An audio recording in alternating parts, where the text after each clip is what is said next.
विद्यार्थियों सुप्रभात। आज इस वीडियो में हम सुदामा चरित जो कि आपका 12वां पाठ है उस पाठ को लेकर आप लोगों के सामने उपस्थित हैं। प्यारे विद्यार्थियों, सबसे पहले ये पाठ आखिर क्या कहना चाहता है, इस पाठ में आखिर क्या संदेश कवि जो है नरोत्तम दास जी देना चाहते हैं, उसको अगर आप लोग ध्यान से समझ लोगे तो ये पाठ को आपको समझने में ज़्यादा आसानी होगी। प्यारे विद्यार्थियों, ये पाठ जो है वो श्री कृष्ण और सुदामा की दोस्ती के ऊपर आधारित है कि किस तरह से एक दोस्त जो है वो दूसरे दोस्त की आर्थिक स्थितियों को नज़रअंदाज करते हुए, आर्थिक स्थितियों को न देखते हुए किस तरह से अटूट प्रेम है, किस तरह से लगाव है, किस तरह से दोनों में खूब एक दूसरे की भलाई की चाहत है। अगर उसको आप समझ लेते हो तो आप को कहानी मीन्स आपको पाठ को समझने में कोई दिक्कत नहीं होगी। मैं कोशिश कर रहा हूँ कि आप लोगों को पाठ का जो शब्दों के जो अर्थ हैं उनको स्पष्ट करते हुए आगे आपको पूरा पाठ पढ़ाते जाऊँ। शीस पगा न झगा तन में, प्रभु जाने को अहि बसे के ही ग्रामा, धोती फटी सी लटी दुपटी, अरुपाय उपानह को नहीं सामा, द्वार खड़ो द्विज दुर्जन एक, रह्यो चकिसो वसुधा अभिरामा, पूछत दीन दयाल को धाम, बतावत आपनो नाम सुदामा। लास्ट वाली लाइन आप लोग को समझ में आ रहा होगा। पूछत दीन दयाल को धाम, धाम मतलब महल, घर, निवास स्थान। दीन दयाल यानी श्री कृष्ण भगवान का घर जो है वो पूछ रहा है, बतावत आपनो नाम सुदामा। और वो जो पूछ रहा है व्यक्ति, वह व्यक्ति अपना नाम क्या बता रहा है? वह व्यक्ति अपना नाम सुदामा बता रहा है। मतलब समझ रहे हो, एक कोई व्यक्ति है जो कि द्वार पर आकर खड़ा है और वह व्यक्ति श्री कृष्ण का धाम पूछ रहा है, यानी श्री कृष्ण के द्वारका में आकर खड़ा है और श्री कृष्ण भगवान का धाम पूछ रहा है। बतावत आपनो नाम सुदामा, जो कि अपना नाम सुदामा बता रहा है। ऊपर शीश, अब उसका वर्णन कर रहा है। यहाँ पर द्वारपाल जो है श्री कृष्ण के पास जब जाता है तो जाकर बताता है कि हे महाराज, हे महाराजाधिराज, हे दीनदयाल, एक व्यक्ति आया है जिसके सिर पर शीश पगा न झगा तन में। शीश का मतलब आप लोग जानते हो, शीश का मतलब सर, पगा का मतलब पगड़ी, झगा का मतलब होता है कुर्ता, तन का मतलब शरीर। सर पर पगड़ी नहीं है, शीश पगा न झगा तन में, तन में जो है वो कपड़े नहीं हैं।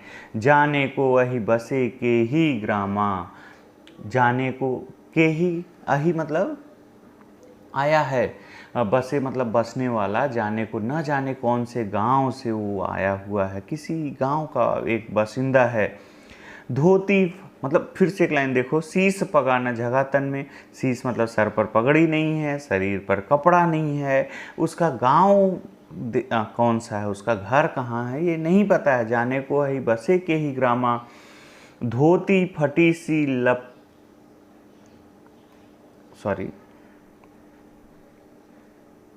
धोती फटी सी लटी दुपटी।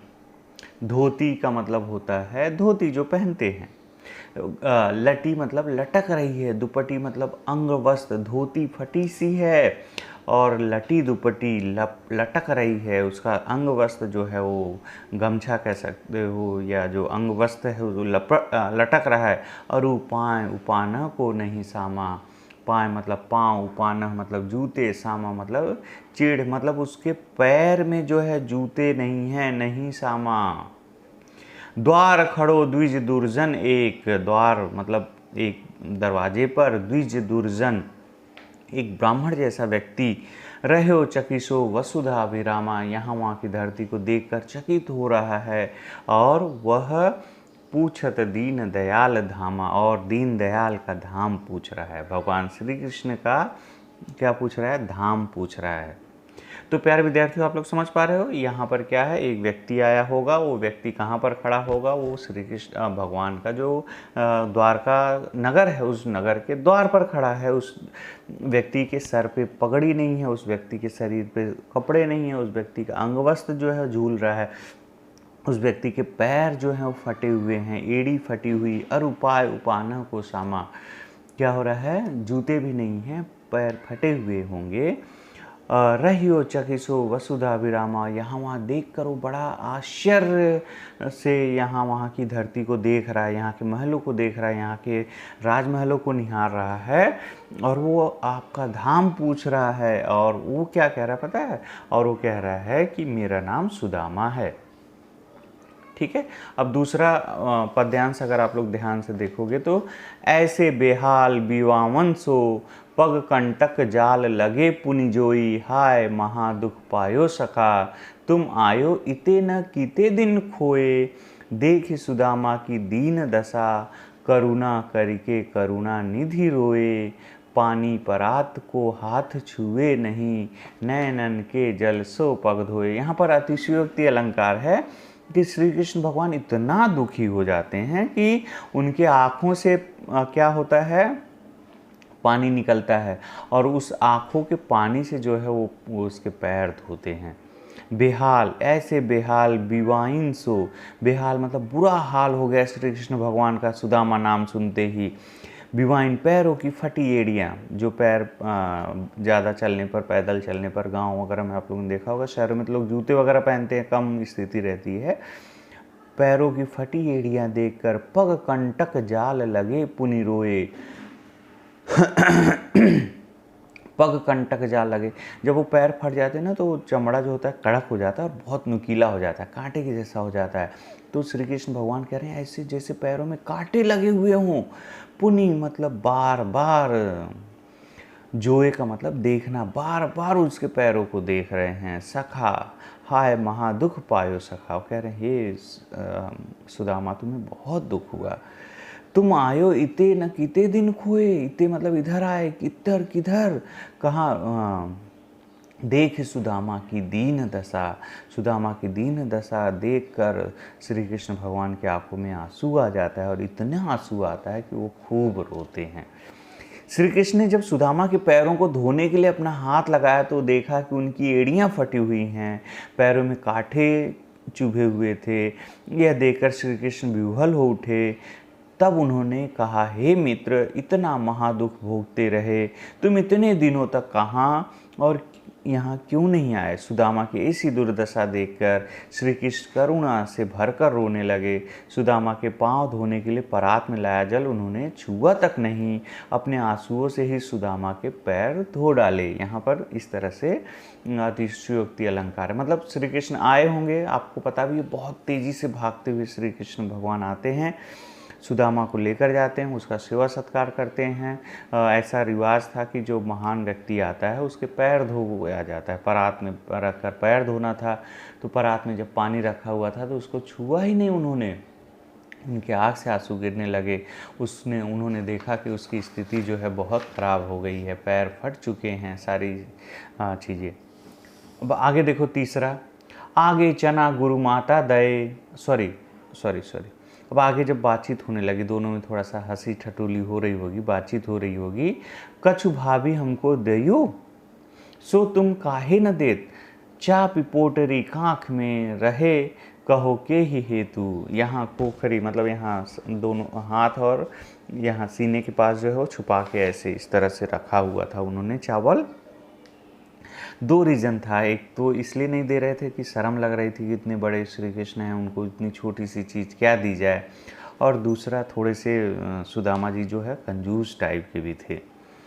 आगे चना गुरु माता दयते, लय तुम चाबी हमें नहीं दीने, श्याम कहो मुस्काए सुदामा सो, चोरी की बान में हो तू प्रवीणे, पोटरी काख में चाफी रखे तुम, खोलत नाही सुधा रस भीने, पाछली बानी अजो न तजो, तुम तैसे ही भाभी के तंदुल किन्हो।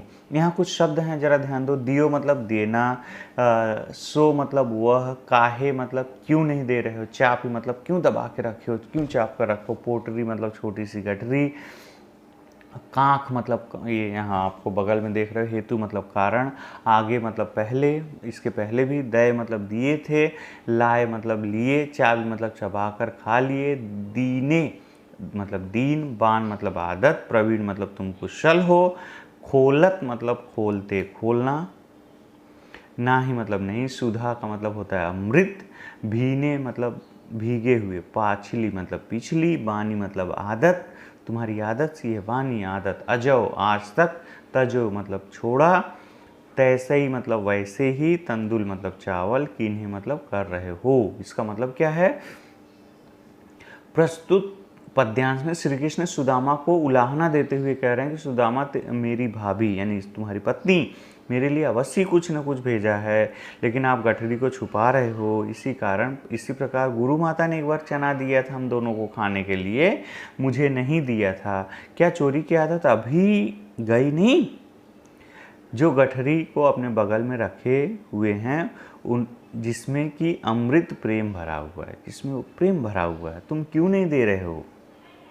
एक बार फिर से देखो, कछु भाभी हमको दियो सो तुम काहे न दे। भाभी ने कुछ तो हमें दिया है, लेकिन तुम क्यों नहीं दे रहे हो? चापी पोटरी काख में रहे कहो के ही हेतु। यहाँ पर आपने पोटरी जो छुपा कर रखा है वो क्यों छुपा कर रखा है, किसके लिए छुपा कर रखा है? आगे चना, आप पीछे की बात याद कर रहे हैं। एक बार गुरु माता ने आगे चना गुरु माता दए थे, ले तुम चाबी हमें नहीं दीने। तुमने पूरा चना जो है चबा लिया था और हमको चना आपने नहीं दिया था। श्याम कहो मुस्काए सुदामा सो, चोरी की बान में जौ हूँ प्रवीण। श्याम मुस्कुरा कर कह रहे हैं कि चोरी की कला में तो तुम प्रवीण हो, अभी तक तुम्हारी आदत गई नहीं है क्या ये चोरी वाली? तो ये तीसरा पद्यांश था। अब हम लोग चौथा पद्यांश पढ़ रहे हैं। कुल आप लोगों को पता है कितने पद्यांश हैं? इसमें 5 पद्यांश हैं, ठीक है। तो अभी चौथा ध्यान से देखो आप लोग। वह पुलकनी वह उठी मिलनी वह आदर की बात, वह पठवनी गोपाल की कछु न जानी जात। घर घर ओढ़त फिरे दनक दही के काज, कहा भयो जो अब भयो हरि को राज समाज। हाओ आवत नहीं हुत्यो वाही पठायो ठेली, अब कहियो समुझाए के बहुधन धर्यो सकेली।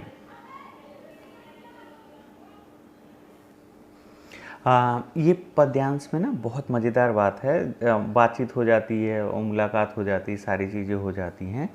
सुदामा जो है वो निकलने लगते हैं। सुदामा निकलने लगते हैं यानी वापस अपने घर की तरफ जब जाने लगते हैं तो कहते हैं कि वह पुलकनी वह उठी मिलनी वह आदर की बात, वह पठौनी गोपाल की कछु न जानी जात।